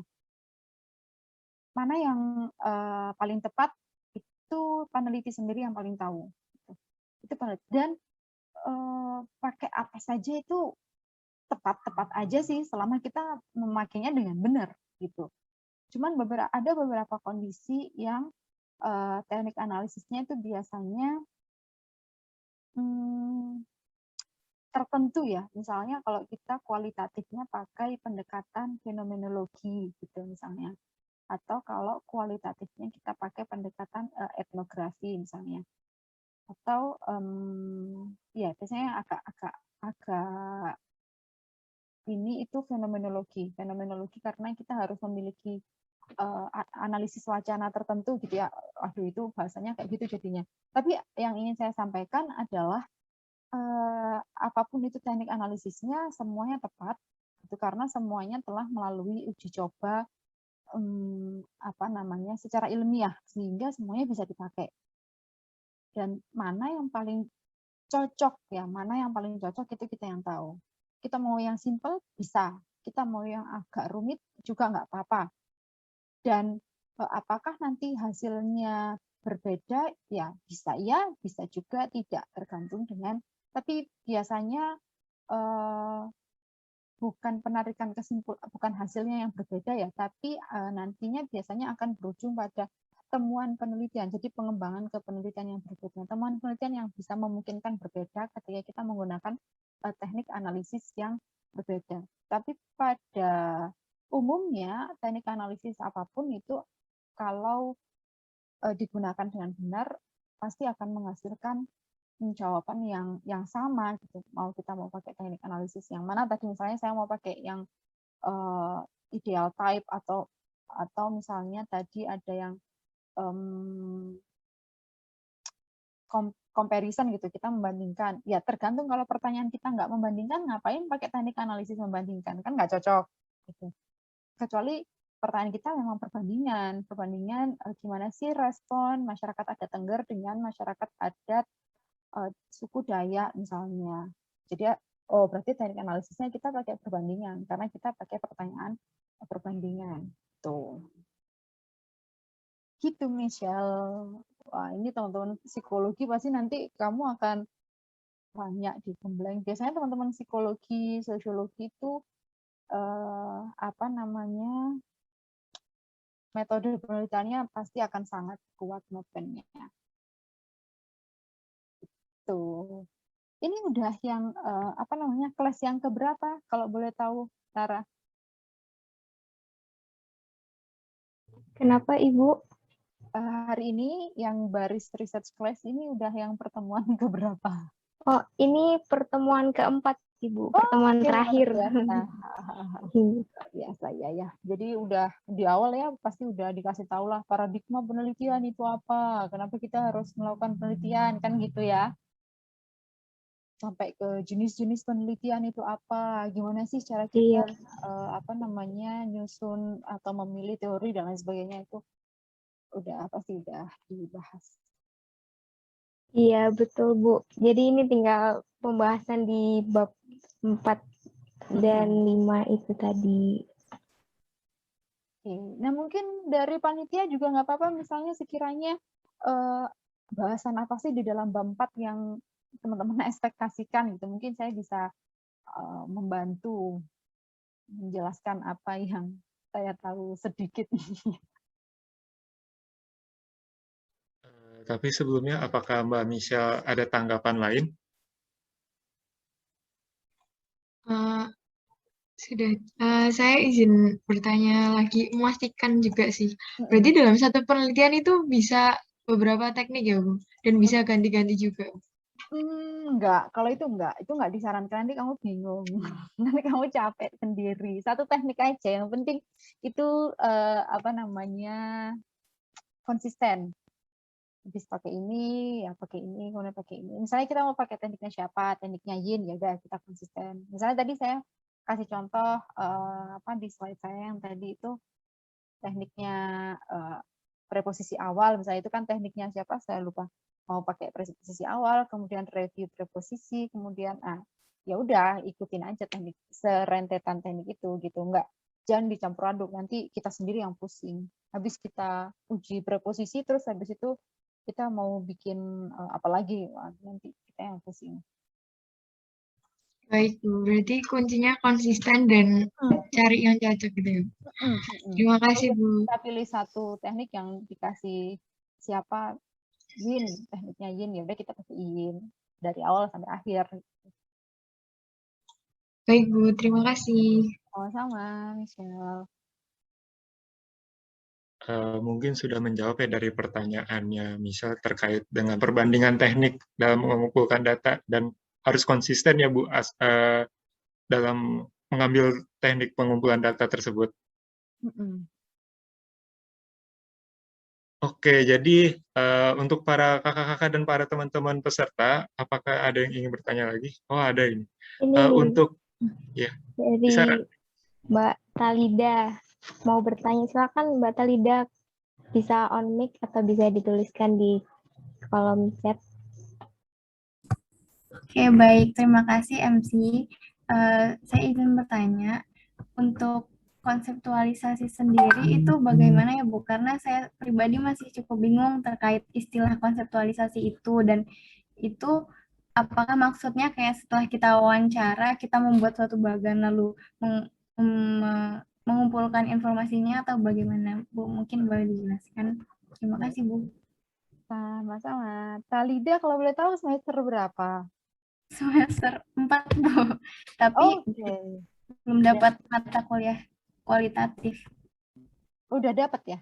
Belum. Oh, masih MPS umum ya? MPS ya? Kalau MPS udah biasanya ya? Kuantitatif udah Bu, kalau di saya psikologi. Oke, psikologi juga. Ya, oke, I see. Konseptualisasi itu apa? Gimana ya kalau di psikologi ini ya? Dan kemudian konseptualisasi ini biasanya dilakukan. Oke, kasih contoh. Coba Talida kalau di psikologi misalnya ini apa sih namanya, perempuan selain respon apa sih biasanya? Stres ya, manajemen stres atau apa biasanya? Coba kasih satu contoh apa gitu. Coping stres Bu. Oke, coping stres perempuan ketika di era pandemi COVID-19 gitu, khususnya perempuan yang bekerja misalnya itu ya, coping stresnya seperti apa. Nah, konseptualisasinya itu adalah kita Talida bisa melakukan dari konsep coping. Coping stress itu kan satu konsep ya, betul nggak? Betul ya. Coping stress itu salah satu konsep. Kemudian ada item-item apa sih di dalam coping stress atau variabel-variabel apa sih di dalam coping stress itu? Biasanya ada variabel apa di dalam coping stress? Maksudnya jenisnya Bu? Oke, katakanlah jenisnya. Oke, ada jenis-jenis coping stress gitu ya. Kemudian ada strategi, gitu ya, betul nggak? Ada strategi gitu, ya katakanlah betul. Ada strategi coping stress, ada jenis-jenis coping stress. Nah, itu yang kemudian kita breakdown, itu adalah salah satu langkah dalam melakukan konseptualisasi. Dan itu dilakukan di tahap mana? Itu dilakukan paling mudah, ya menurut saya paling mudah. Nggak tahu, mungkin akan berbeda preferensi ya. Menurut saya paling mudah dilakukan di tahap ketika kita mau bikin kuesioner, guide interview ya, kalau kualitatif, ketika kita mau bikin guide interview. Jadi di dalam konsep coping stress itu, hal apa yang ingin kita lihat, jenis-jenisnya, maka kita akan nanya jenis-jenis coping stress itu apa aja, dan nanti guide interview itu harus mengarah ke jenis-jenis coping stress. Ini contoh dari konseptualisasi itu menurunkan ini apa sih? Membuat menjadi lebih operasional dan menjadi lebih operasional itu apa ya bahasa lainnya ya? lebih operasional dan lebih mudah untuk kita pakai ke dalam pertanyaan. Gitu Talida, kira-kira seperti itu. Itu konsep konseptualisasi. Mengkonsepkan, kan ada ya konsep-konsep yang terlalu abstrak atau terlalu besar gitu. Demokrasi, misalnya saya kasih contoh demokrasi. Ya misalnya demokrasi itu kan konsepnya konsep besar ya, konsep besar. Nah kemudian gimana konsep ini bisa terkonseptualisasi? Jadi ada apa sih di dalam demokrasi? Oh ada kebebasan hak berbicara, ada pemilu gitu. Terus ada kebebasan pers. Nah, itu yang harus kita breakdown lagi. Salah satu contoh dari konseptualisasi. Bisa juga dengan menggabungkan lebih dari dua konsep yang kita pakai. Misalnya demokrasi dan kesejahteraan terlalu abstrak. Misalnya demokrasi dan angka kemiskinan, misalnya demokrasi dan kemiskinan. Makanya kita harus menghubungkan bagaimana apa sih korelasinya antara demokrasi dengan kemiskinan. Nah, itu contoh dari konseptualisasi. Ya, gitu. Gimana Talida? Panggilannya siapa? Ya, Talida, Bu. Ya, gimana? Masih bingung atau ada pertanyaan lebih lanjut lagi bisa? Boleh. Mungkin saya yang agak sulit menjelaskan gitu. Awalnya yang saya tangkap itu seperti membuat definisi operasional, Bu. Berarti seperti awalnya mencari teori dulu, kemudian nanti dari teori itu dibuat suatu definisi operasional yang bisa kita gunakan untuk penelitian kita. Seperti itu. Bisa seperti itu. Konseptualisasi ya, itu bisa juga demikian. Oke, berarti harus diawali dengan mencari teori dulu ya, Bu? Nggak harus teori loh ya. Nggak harus teori. Kalau kita dalam penelitian kualitatif itu nggak harus teori. Konsep aja bisa. Mau konsep apa? Ketahanan keluarga. Mau konsep apa? Keharmonisan. Misalnya kalau dalam psikologi ya, keharmonisan rumah tangga misalnya, atau manajemen stres gitu. Nggak harus yang teori besar gitu, nggak harus. Makanya tadi saya kasih contoh bisa aja cuma dengan demokrasi dan kemiskinan. Kemudian kita menghubungkan dua konsep itu adalah contoh dari konseptualisasi. Jadi banyak cara ya dengan menggunakan satu konsep utuh yang sudah ada, bisa menggunakan dua konsep atau tiga konsep, kemudian kita menghubungkan korelasinya, itu juga bisa gitu ya. Nah, makanya dibutuhkan preposisi. Ketika kita sudah memilih konsep ini, misalnya misalnya tadi ya demokrasi, kemudian kemiskinan gitu. Nah, kita menggunakan konsep ini, kita hubungkan sebenarnya seperti apa sih keterkaitannya antara kedua hal ini. Nah, itu makanya ketika setelah kita membuat konseptualisasi, itu yang kita diperlukan adalah membuat preposisi awal. Biasanya preposisi awal itu biasanya juga disebut dengan argumen utama, atau kalau dalam penelitian kuantitatif itu biasanya disebut dengan hipotesis. Cuman kalau di dalam penelitian kuali kan kita nggak mengenal hipotesis ya. Jadi yang kita kenal adalah preposisi awal, atau biasanya itu argumen utama. Main argumen kita sebenarnya berdiri di mana. Kita meyakini, apakah kita meyakini bahwa semakin demokrasi sebuah negara itu semakin menurunkan angka kemiskinan? Nah, itu preposisi awal kita. Kayak gitu, Talida. Bagaimana Mbak Talida? Apakah sudah menjawab pertanyaannya? Ya, sudah cukup menjawab. Terima kasih banyak, Bu. Sama-sama. Tadi dari pertanyaan Mbak Talida itu konseptualisasi itu seperti mengerucutkan dari suatu konsep atau teori besar supaya memudahkan dalam pengambilan data penelitian, begitu ya, Bu? Yes, kayak gitu. Memang tantangan di dalam riset itu kalau kita nggak praktik, dibayangin gitu bingung ya. Gimana ya? Tapi paling gampang itu kalau kita melakukan, jadi kita tahu gimana sih cara bikin preposisi, gimana sih cara bikin argumen utama, gimana sih cara milih konsep gitu Kak. Dan itu apa namanya perlu latihan lah ya. Dan yang ingin saya katakan juga mumpung ada di forum ini, satu hal yang penting itu adalah ini teman-teman di sini semuanya mendapatkan privilege untuk mengenyam pendidikan tinggi. Itu yang pertama, dan itu pendidikan formal. Ya. Kemudian yang kedua, teman-teman jangan harap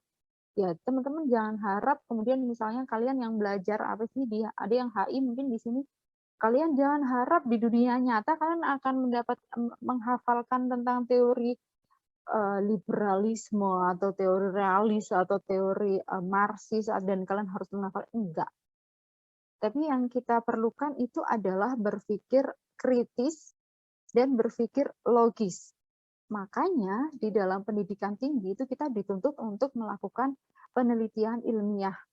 Karena berpikir kritis dan berpikir logis itu enggak dengan kita hanya membaca, enggak hanya dengan kita mendengarkan dosen kita bicara, tapi latihan gitu, dan latihannya ya pakai riset. Ini melatih otak kita untuk berpikir sistematis, melatih otak kita untuk berpikir kritis, melatih otak kita untuk berpikir logis. Ini benar nggak sih? Misalnya kalau vaksin itu haram misalnya gitu. Ini kita harus kritis, benar nggak sih haram? Haram itu apa sih? Kenapa sih sesuatu bisa disebut dengan haram? Nah, kayak gitu misalnya. Nah, itu harus kita asah. Nah, teman-teman sudah tepat ini berada di baris. Karena nanti teman-teman akan digembleng untuk mengasah cara berpikir sistematis, kritis, dan logis. Gitu. Baik, Ibu. Mungkin ada satu lagi pertanyaan terakhir nih dari sesi diskusi tanya-jawab ini. Kepada Mbak Andini, apakah bisa on mic? Oh, nggak bisa. Aku bacain ya. Jadi, Andini izin bertanya, semisal di landasan teori menggunakan dua teori, dan tentunya akan membuat lebih kompleks pembahasannya, apakah nanti ketika di pembahasan dua teori ini harus dikombinasikan atau sendiri-sendiri, Bu? Terima kasih. Curcol ini. Oke, Andini kalau boleh tahu semester berapa? Semester 2, Bu. Oh, semester 2 ya sebenarnya ya. Oh, luar biasa, semester 2 udah memikirkan ini. Beneran seriusan semester 2? Iya, Bu. Jurusan apa, Andini? Psikologi. Oke, psikologi juga. Iya, didominasi teman-teman psikologi ya di baris ya. Oke. Jika menggunakan landasan teori, dua teori, gini teman-teman, yang harus teman-teman pegang. Landasan teori ini apakah yang kita ambil hanya definisi konseptualnya, artinya teori apalah ya, misalnya teori coping strategis gitu, tapi yang Andini ambil hanya definisi coping strategisnya dan tidak berencana untuk mengoperasionalkannya, yang nggak perlu dipakai gitu. Atau kemudian ingin mengoperasionalkannya juga, ada dua teori. Nah, itu kita harus melakukan teorisasi, artinya kita di awal ya, ini ketika kita membuat proposal dan kita akan membuat guide interview, itu kita harus mengekstraksi, ya bahasa saya ya, mengekstraksi sebenarnya dari dua teori besar itu apa sih yang akan kita ambil. Apakah kemudian satunya itu kita hanya menyomot definisinya aja, atau kemudian memang dua-duanya itu kita operasionalkan. Nah, kalau dua-duanya itu kita operasionalkan, kita mau nanyain apa? Rumusan masalahnya itu apa? Itu harus kita balikin lagi. Gitu. Itu ya kalau untuk pemilihan teori ya. Jadi, apakah teori itu harus satu? Enggak juga. Boleh kok dua teori gitu. Tapi teman-teman harus jeli. Rumusan masalahnya apa? Urgensinya apa? Yang mau ditanyain itu apa? Tuh. Nah, gitu. Nah, biasanya ini apa namanya? Ngaruh juga ke ini ya, PKM ya biasanya. Di dalam PKM itu kan kita harus ada urgensi nih ya kalau mau ambil penelitian apa, kenapa sih harus teliti itu? Ada tidak? Kenapa sih harus ngambil riset itu? Kenapa sih harus meneliti itu? Itu kan kita juga harus punya reason. Gitu. Jadi untuk mengambil memilih teori pun juga demikian ya, Andini ya. Tidak melarang kok, tidak melarang untuk menggunakan 1, 2, 3 teori. Yang penting kita punya reason dan kita bisa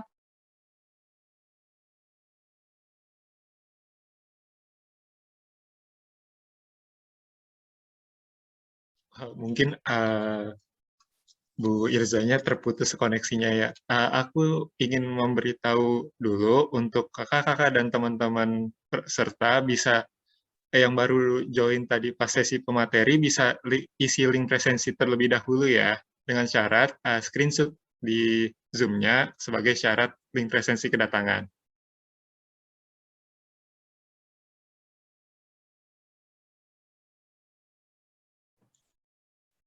Link presensi sudah dikirimkan di chat room teman-teman. Jadi teman-teman bisa langsung isi link presensinya ya. Soalnya sayang banget loh kalau nggak ngisi presensi, kan udah datang juga nih di rangkaian baris research class.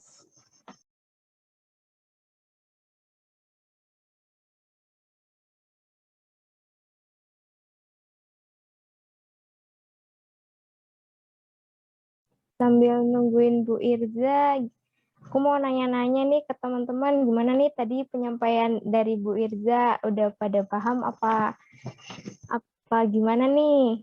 Bisa dong sampaikan di room chat atau online juga boleh loh teman-teman.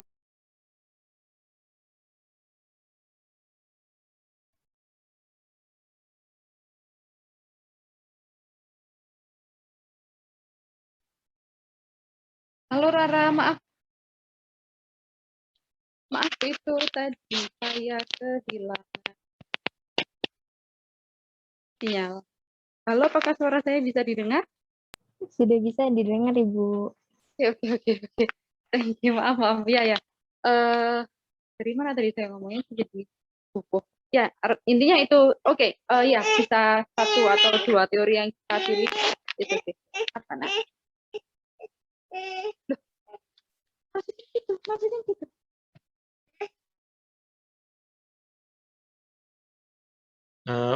Mungkin untuk Mbak Nini, apakah pertanyaan tadi sudah menjawab atau belum?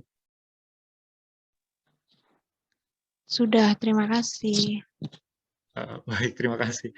Jadi pertanyaan tadi tentang bagaimana kalau di landasan teori terdapat ada 2 teori, apakah harus dikombinasikan atau sendiri-sendiri seperti itu. Itu lebih ke kesesuaian kepenelitiannya, apakah dia ingin mau dikombinasikan atau mau disendiri-sendirian sesuai dengan data yang telah dia sudah ambil, seperti itu. Mungkin ini Siapa namanya? Karis ya, bukan berdasarkan data yang sudah diambil karena itu udah harus selesai di awal, itu udah harus selesai di proposal. Jadi pemilihan teori, gitu. Cara kita menggabungkan teori, kemudian cara kita melakukan teorisasi, misalnya ada 2 atau 3 teori lebih ingin kita ingin kita gabung jadi satu, itu harus sudah selesai di awal. Bagian mana dari teori itu yang akan kita ambil. Oh, berarti dari awal sudah harus dipersiapkan ya Bu, harus mau dikombinasikan atau sendiri-sendiri seperti itu Bu. Oh, baik. Mungkin itu aja ya dari pertanyaan terakhir dari sesi diskusi kita pada kali ini. Mungkin kepada Bu Irza, jika berkenan bisa memberikan sepatah 2 kata closing statement kepada kakak-kakak dan teman-teman peserta terkait kiat-kiat tips dalam mengerjakan KTI.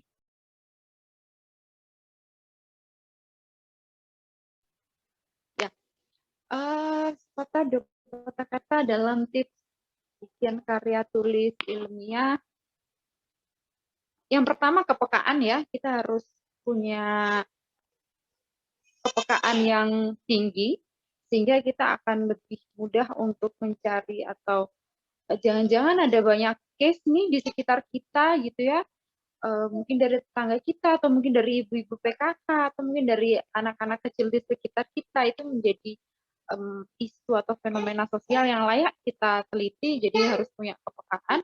Kemudian yang kedua itu adalah tadi ya, kita sebagai instrumen penelitian maka harus memiliki daya pikir yang sistematis, logis, dan juga kritis, dan itu harus kita asah. Nggak bisa ujuk-ujuk kita memiliki daya nalar yang demikian, itu harus kita asah terus menerus gitu. Dan yang ketiga, selamat teman-teman sudah bergabung ya dengan organisasi yang tepat untuk terus mengasah daya nalar dan daya pikir kritis.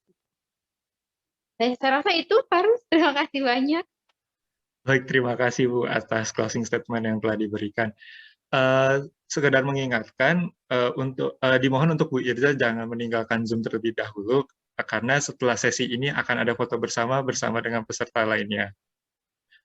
Sebelumnya, saya ingin menyimpulkan dulu dari sesi materi tadi. Jadi, dalam bab 4 dan bab 5 ini, seperti biasa dalam mengerjakan karya tulis itu, kita harus logis, empiris, dan dapat dipertanggungjawabkan. Dan biasanya dalam kualitatif itu, tetap masih ada data-data, tapi sebagai kajian teori atau kajian pustaka untuk menambah data-data tersebut. Nah, selain itu, tadi juga dijelaskan oleh Bu Irza tentang tahapan penelitian setelah data diperoleh. Yang pertama ini, datanya akan diklasifikasikan. Nah, data ini didapat dari interview ataupun melakukan pencarian data atau bisa melalui kuesioner. Setelah diklasifikasikan, data akan disajikan melalui penyajian data, lalu melakukan interpretasikan data, lalu dilakukan penarikan kesimpulan. Begitu teman-teman. Untuk itu acara selanjutnya kita akan melakukan foto bersama nih teman-teman. Jadi teman-teman jangan lupa buat on cam dulu yuk. Yuk, untuk teman-teman dan kakak-kakak peserta, kalau bisa on cam dulu yuk untuk sesi foto bersama kali ini. Benar banget, apalagi ini kan rangkaian dari baris research terakhir ya, jadi kita harusnya mengabadikan momen bersama gitu dong. Ayo teman-teman on cam dulu yuk.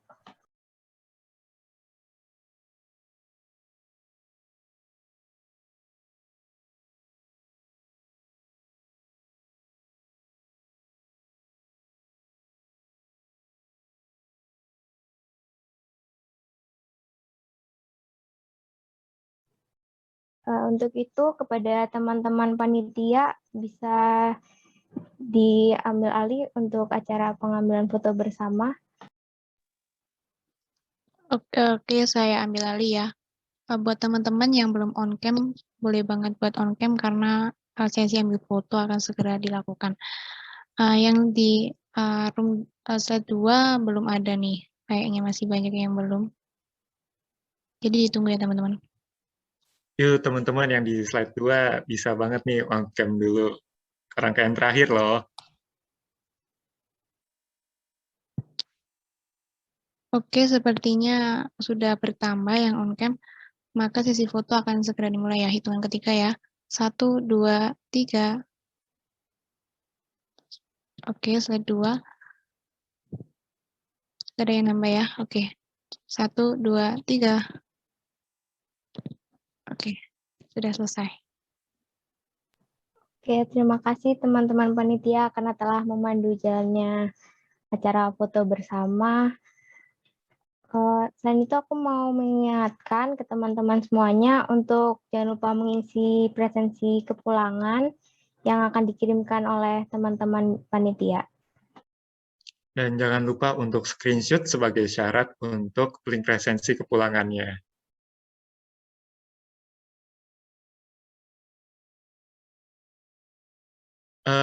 Sebelumnya saya selaku MC mengucapkan terima kasih sekali lagi kepada Bu Irza atas penyampaian materinya. Dan nggak lupa juga menyampaikan terima kasih kepada kakak-kakak dan teman-teman peserta yang telah mengikuti rangkaian webinar ini dari volume awal hingga volume akhir ini. Mantep banget.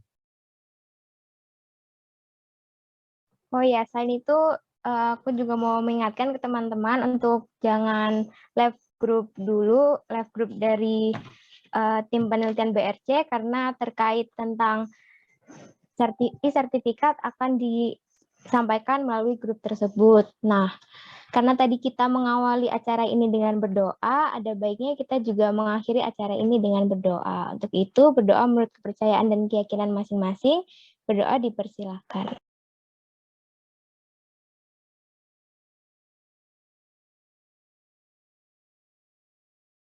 Berdoa dicukupkan.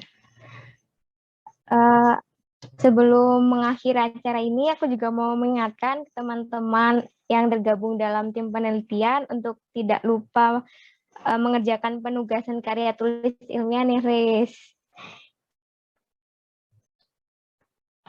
Bener banget tuh, Ra. Semangat ya untuk teman-teman yang masih melakukan penugasan dalam karya tulis ilmiah. Semoga bisa lancar sampai bab 5-nya. Sekali lagi aku mau ngucapin lagi terima kasih kepada Bu Irza atas penyampaian materinya, dan mohon maaf apabila ada kesalahan dan kurangan kata dalam hal rangkaian webinar pada kali ini. Akhir kata, saya dan Rara selaku MC pamit undur diri. Assalamualaikum warahmatullahi wabarakatuh. Assalamualaikum warahmatullahi wabarakatuh. Terima kasih banyak teman-teman. Terima kasih MC. Terima kasih Bu Irza. Sama-sama, Bu. Dadah teman-teman. Terima kasih banyak Bu Terima Irza.